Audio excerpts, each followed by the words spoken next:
My niggas, my niggas, my niggas. Welcome to Smoke to Think On. I'm your host, Rodney Dangermouth. This is an emergency broadcast live because sometimes you come across some shit in the news that just makes you go, ah, fuck, I gotta say something about that. First up and foremost, this is a weed centralized channel. We really like to focus on the smoking of the Tahoe OG and the thinking, hence the smoke to think on. So you can imagine my urgency when I came across this morning a shitload of articles that the U.S. Ninth Circuit Court has upheld the federal ban on medical marijuana holders to purchase firearms. That's right. Got a DUI? You can buy a gun. Ever get charged with assault because you got too drunk at a bar and got in a bar fight? No problem, you can buy a gun.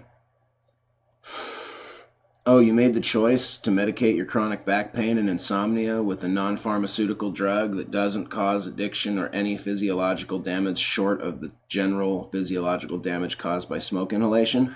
Oh, well, you can't buy a gun. Yeah, that's right. You want the right to defend yourself in this country? That's cool. You're protected by the Second Amendment. But if you make the choice to choose a homeopathic, organic, simple medicine like medical marijuana, well, you're forfeiting your right to the Second Amendment. And the court said that's not a violation. You don't have to choose to smoke medical marijuana. You can take heavy narcotics that on the fucking labels say might cause you to go nuts and kill someone. That fucking shit's cool. Buy all the guns you want. No big deal. Marijuana, according to, what's that fucking judge's name? I fucking changed the article. I'm looking at a different article. Bummer. I'm not going to waste a bunch of time digging through finding the new article. Judge basically said that marijuana affects your ability to make rational decisions and therefore increases your likelihood of, I guess, fucking using a gun for violent or criminal purposes. Even though that is supported by absolutely zero metrics anywhere in any fucking criminality fucking study anywhere. Okay? And we know because the fact that absolutely zero fucking crimes of the violent and deadly nature related to smoking marijuana has been one of the many factors to convince like 27 states to accept medical marijuana. I think it's actually like 20, but still. My point is very simple, folks. We know it's all bullshit, and we know it all has to do with the fact that 77% of America in 2007 in Gallup polls said that they used marijuana regularly, once a week. That's regular. 77% of America said, yeah, I get fucking stoned. What's it to you? You know what that means? It means a huge portion of that population is going to be living in states like California, Oregon, Washington, Nevada, Colorado, New Mexico,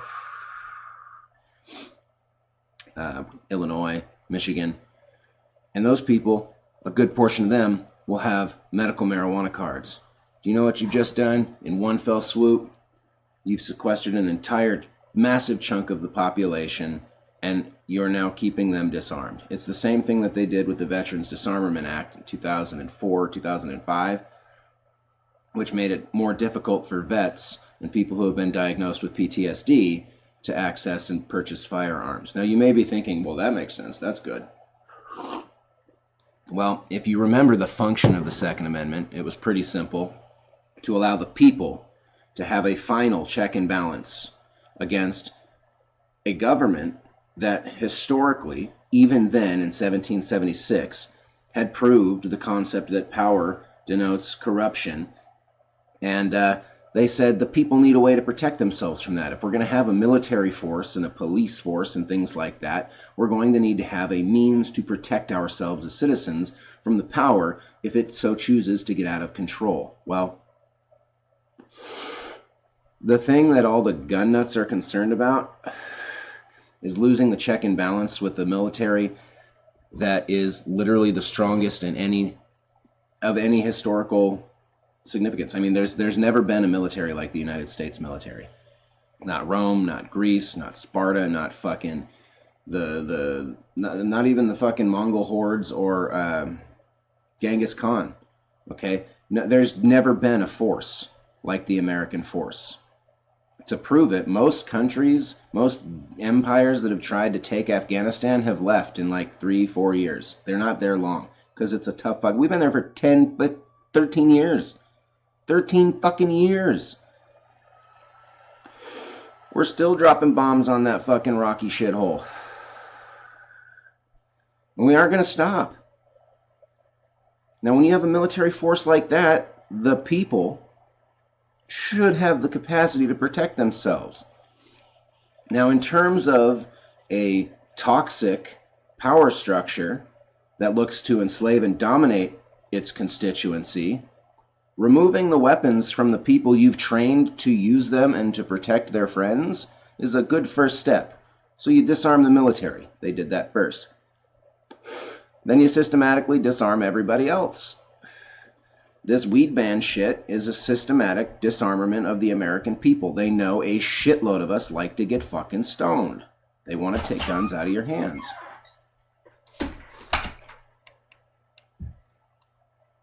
So there's that. The 9th District Court has upheld the ban on medical marijuana owners, or card holders, owning and purchasing firearms.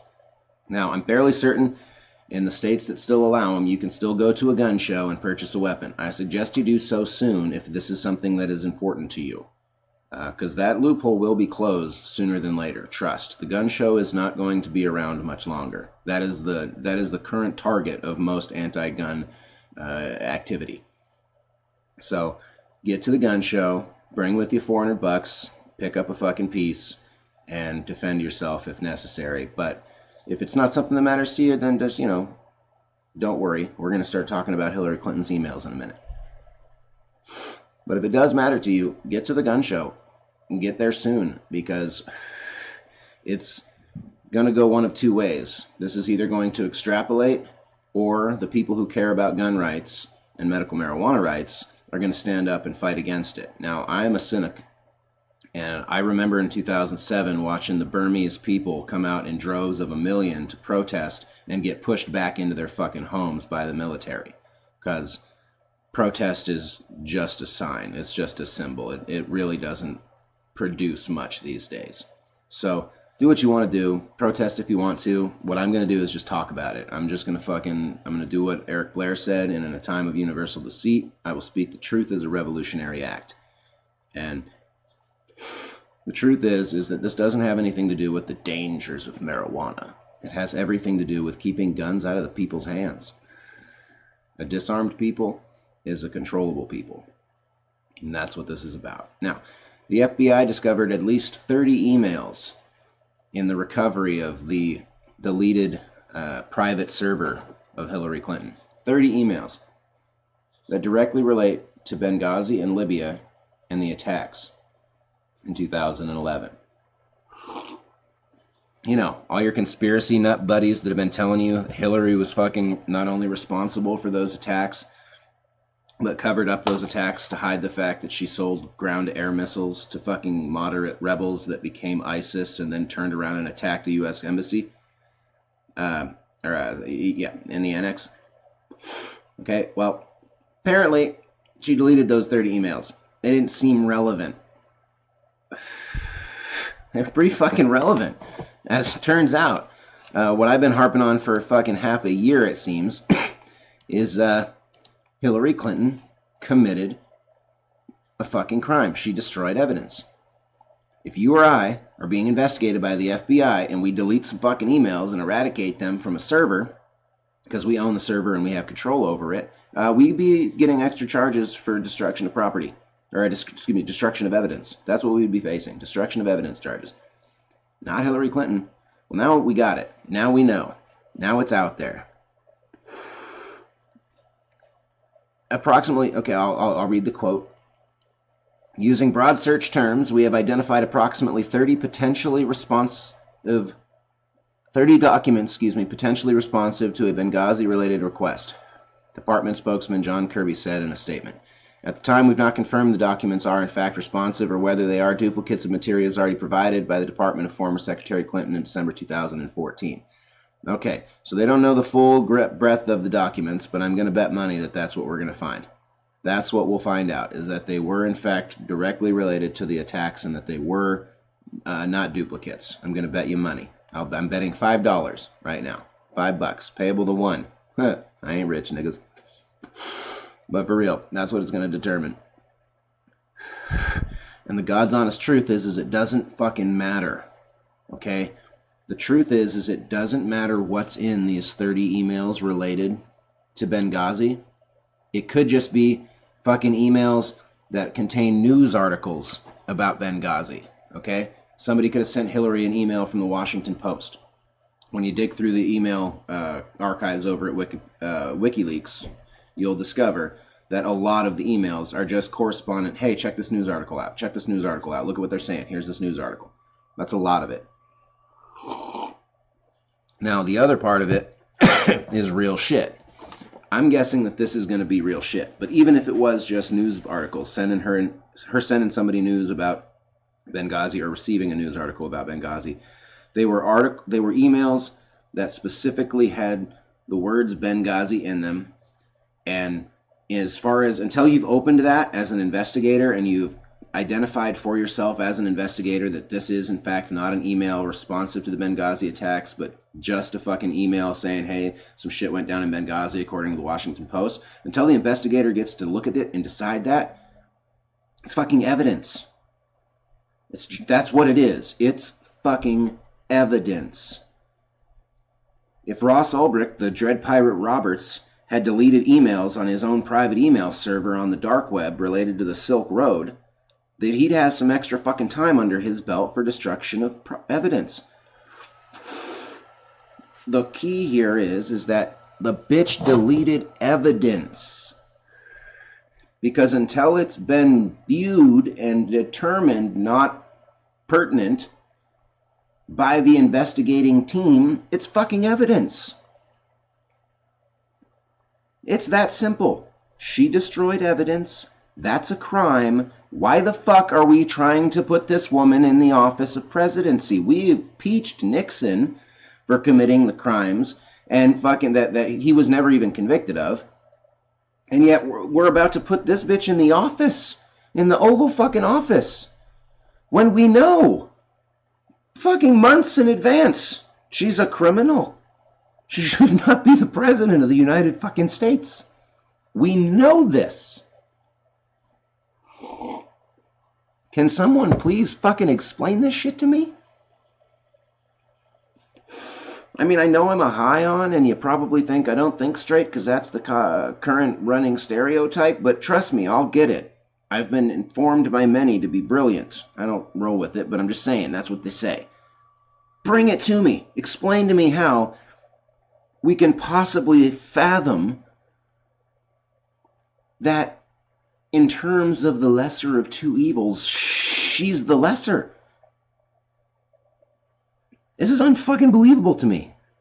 Now, I'm not a supporter of Donald Trump. I don't think that Donald Trump should be the president. I think he's a ringer. I think his whole function in this race is to make sure Hillary wins.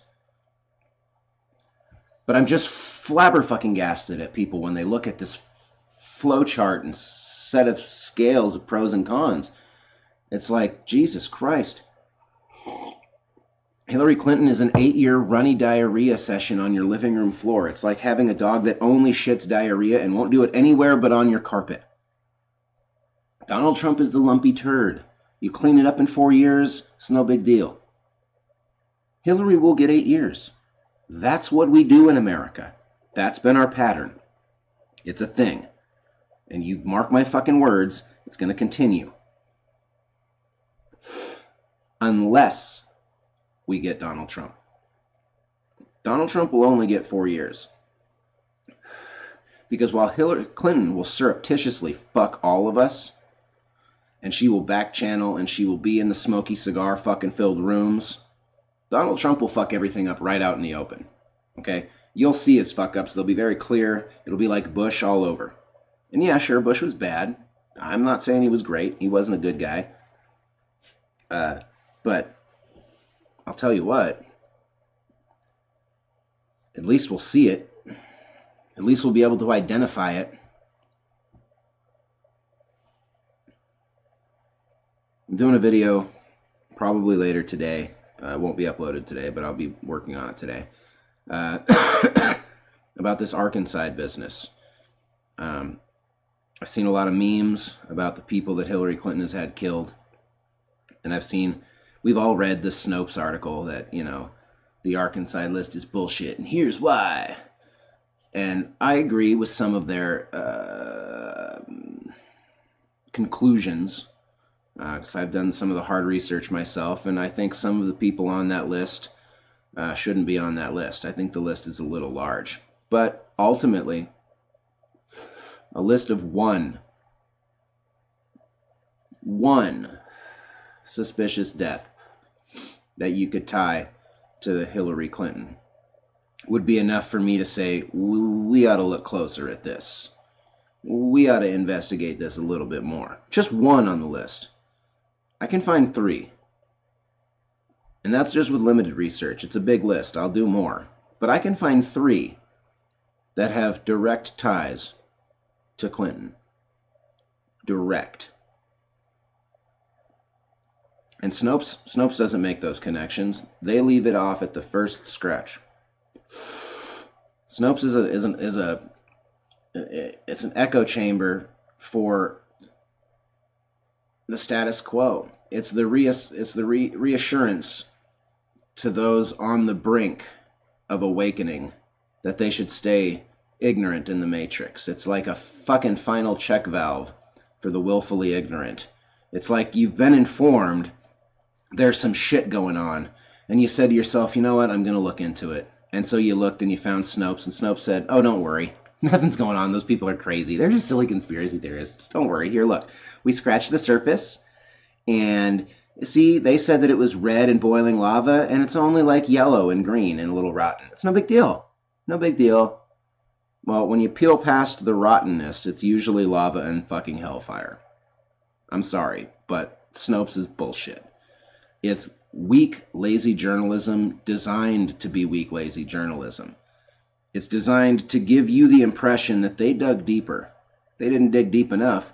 If they had, they would know John Ash was going to testify against a known and wanted Clinton bagman, a man who in the 1990s funneled Chinese government dollars into the Clinton Foundation, and then the Clinton Foundation donate that surreptitiously into the fucking Bill Clinton campaign through the DNC. We know that happened because they tried to arrest the guy in 1997. His name is NG. I don't know how the fuck you pronounce the name NG. I'm sorry. Lapsang. That's his name. Snopes calls him David NG. You Google David NG, there's an awful lot of them. Most of them don't have anything to do with any of it. Okay? They say that John Ash was going to testify against David NG, not Hillary Clinton. Those people are conspiracy theorists and they're idiots. Well, let me tell you something. David NG is NG Lapsang. That's who he is. It says right in the fucking complaint against him. That's who John Ash was going to fucking rat on. And there's a very good possibility that the same man who previously, when Clinton was running for president, was funneling illegal campaign finances into the campaign, could be doing so again. And it's not unreasonable to think that that may be true. To think that there may have been something more involved with the death of John Ash than just a fucking weightlifting accident. BT dubs, the EMTs arrive on the scene, and they declare that this man has died of a heart attack.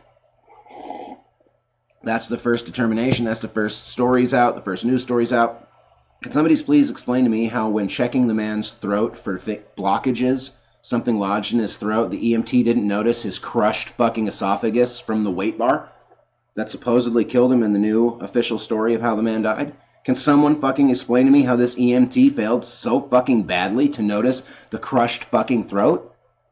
Can someone fucking explain that to me? How did he misdiagnose that death? Well, yep, crushed throat, no big deal. Definitely heart attack. The fuck?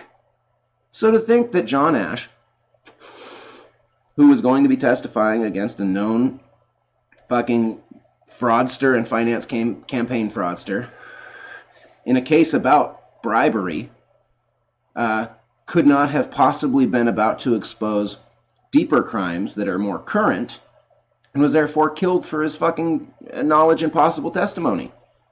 Folks, that's not crazy to think. Now, I agree, it's not in stone. We don't know that. I'm not saying it's a fact. What I'm saying is, to consider it as a speculation is not conspiracy theory nuttery. It's a very real possibility. Were you a fucking federal investigator, you might consider for a moment those ties. Then, of course, you would immediately forget them because you'd be terrified of ending up as the next fucking list on the name on the list for Arkansas. But nonetheless, you would consider those things. Anyway, my niggas, Clinton's guilty. She's a criminal. Don't vote for her. Trump's an idiot. Don't vote for him either. I say fucking stay home. Don't comply. Don't fucking...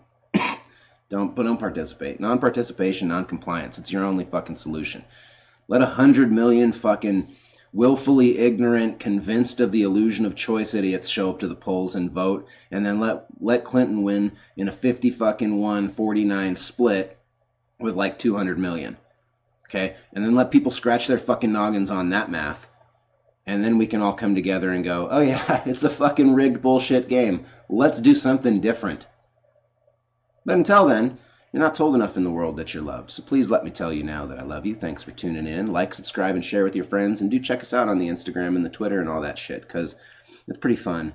I do these little quick minute videos on Instagram, and they're hysterical. I laugh my ass off every time. And if you don't, well, I don't know what to tell you, but you should still check it out. It's fun. Anyway, take it easy, motherfuckers. Have a good day. Do whatever the fuck it is you do on your Thursday.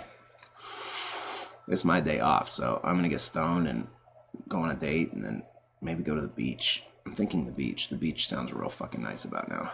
Take it easy.